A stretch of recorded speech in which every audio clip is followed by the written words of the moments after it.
Já comentei aqui um tempo atrás sobre esse livro aqui, ó, muito interessante, tá? Embaixadores do Reino. Como glorificar a Deus através das finanças. É um livro cristão, tá? Da Igreja Adventista. Sua escritora se chama Camila Russo. Aí cheguei aqui no 5º capítulo e é interessante que ele traz aqui uma reflexão do que a gente leu até o momento, tá? Ele traz aqui 7 prioridades, que é o quê?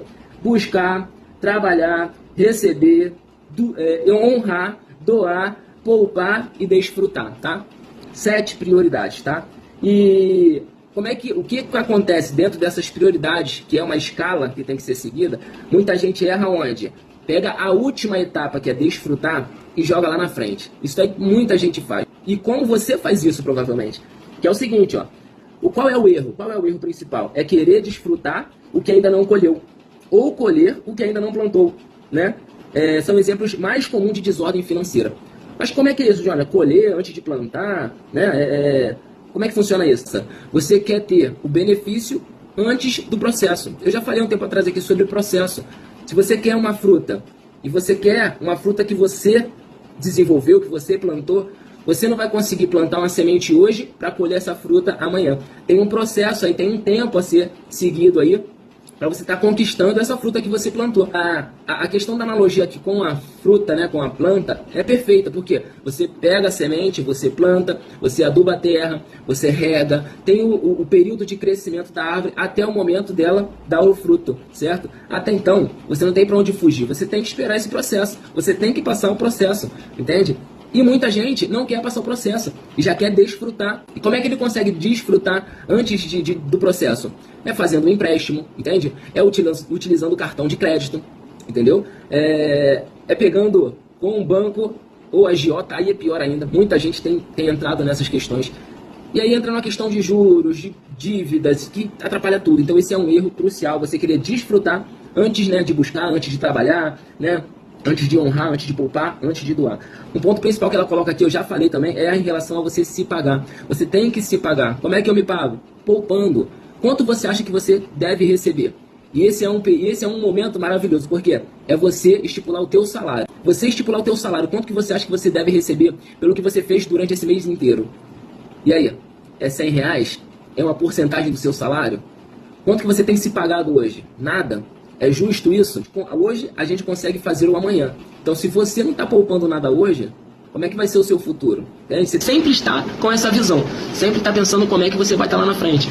E eu sempre digo, o tempo é o seu amigo. Entendeu? O tempo ele vai passar de qualquer jeito. Tenho aqui outro ponto aqui importante, que é um erro comum, que é o quê? Ter em mente o seu salário bruto. Muita gente erra, por quê? Vou te dar um exemplo. A pessoa trabalha e ganha o bruto R$5.000. E ela coloca na mente dela que ela tem R$5.000 para gastar no mês. Só que não funciona assim. Você tem que ter um controle básico. Isso aqui é o básico do básico. Vou te dar um exemplo. Hoje, 2025, peguei uma tabela aqui de R e INSS de 2025. Então, se a pessoa tem o salário bruto de R$5.000, o líquido que ela tem é R$4.034,25. Então, se você tem em mente o teu salário bruto para gastar dentro do mês, você está equivocado, tá? Porque o que vem na sua mão de cara é isso. É praticamente menos R$1.000, tá? Porque imposto de renda fica ali em torno de 450 e o seu INSS fica em torno ali de 500, entendeu? Então, se você tem em mente que você ganha R$5.000 e acha que pode gastar R$5.000, você está errado, beleza? E aí tem o seguinte, ainda tem outro ponto.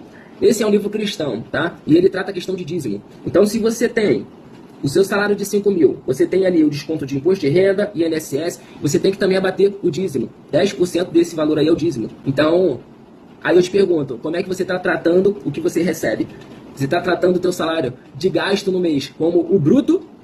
Ou você está fazendo essa diminuição do salário para saber qual é o líquido de fato aí que você pode estar gastando, tá? Isso daqui a gente consegue pegar, esse líquido que você tem para gastar durante o mês, na assessoria a gente consegue pegar isso aí quando a gente faz a classificação lá da estratégia 50, 30, 20, certo? 50% é o fixo, 30% ali de variável e 20% de investimento, tá? Inclusive aqui no livro mesmo, a Camila ela cita isso, tá? De você no caso estar colocando ali 20% da sua renda ali, né? Para a sua aposentadoria, para a sua poupança, para você estar se pagando, tá bom? E esses 20%, sim, assim como o dízimo também, ele é tratado em cima do bruto, tá? Então, se você ganha 5.000, 10% vai ser os R$500 de dízimo, tá? E se você pega aí, no caso, 5.000, a sua poupança, né, deve ser lá os R$1.000, 20% lá, entendeu?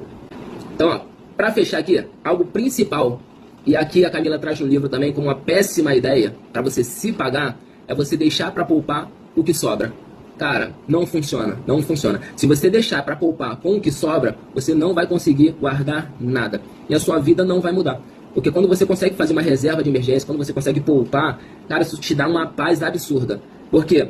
Você sabe que se acontecer qualquer coisa, você não está sozinho. Você não vai precisar entrar numa dívida de um cartão de crédito, né, por exemplo, para estar eliminando essa emergência. Você sabe que se acontecer qualquer coisa, você tem um valor ali guardado para você estar cumprindo essa obrigação aí que apareceu. Beleza? Então, pega a dica aí. Quem se interessar por esse livro aqui, ó, fala comigo que eu dou um jeito de chegar para você. Valeu? Tamo junto, forte abraço.